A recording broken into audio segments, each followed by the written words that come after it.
Quando se fala em doença psiquiátrica, nós temos que definir o que é considerado doença, sintoma de doença, ou o que é considerado normal. Em qual momento no século XIX aquilo como foi considerado doença, patológico, e aquilo que era considerado normal. Então vamos lá. A obra de Foucault, que é a História da Loucura, é a obra que fala. Ele já dizia, que a loucura já existia bem antes dessa era da modernidade, já existia antes de 1600. Mas como os loucos eram percebidos antes de 1600, antes dessa idade moderna? Os loucos eram considerados como mágicos, místicos, eram considerados portadores de uma verdade. Neste contexto, eles poderiam falar por si como se fossem portadores de uma mensagem de um outro mundo. Uma mensagem que tinha relação com o profético, com o poético.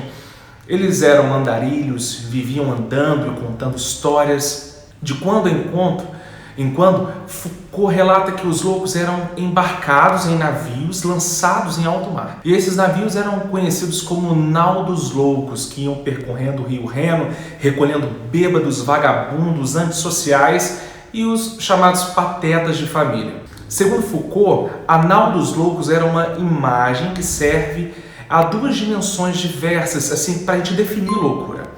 De um lado, ele diz que, em uma dimensão, ele nomeia como uma experiência trágica que diz respeito a uma dimensão sábia da loucura, de figuras de outro mundo, esse contexto misterioso, estridente no sentido de linguagem dos loucos. Tal tema da invasão da loucura mostra que ela possui um saber que é do mundo próprio, que expressa esse conhecimento esotérico que diz respeito à verdade do próprio homem. Já na outra dimensão da loucura, que a nau dos loucos apresenta, que chama a dimensão crítica. Ela diz respeito que ser louco não é sabedoria, e sim uma zombaria. Então são duas interpretações da loucura. Assim, a loucura não diz ensinamento nenhum, e é exatamente o contrário. Então, uma fala a respeito de exaltação da loucura e o outro como se ela fosse uma zombaria. Até porque, nesse período, o grande mal do século não era a loucura, e sim a lepra. A lepra era um castigo divino. A partir do século XVI, que a loucura ela passa a ser estudada como loucura.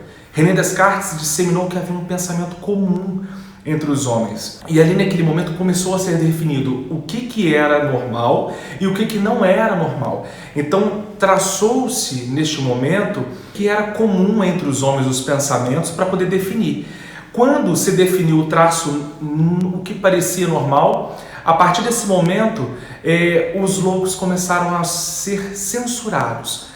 Porque existia o normal e existia a loucura. E a partir desse momento que houve a censura tanto dos loucos, tanto por questão do juiz, de médicos, psicólogos, analistas, enfim, aí começou a ter essa divisão do que era considerado normal e o patológico. E a partir dessas esferas, nós podemos traçar todo esse histórico de testes neuropsicológicos, psicológicos que foram desenvolvidos durante toda a história da psicanálise.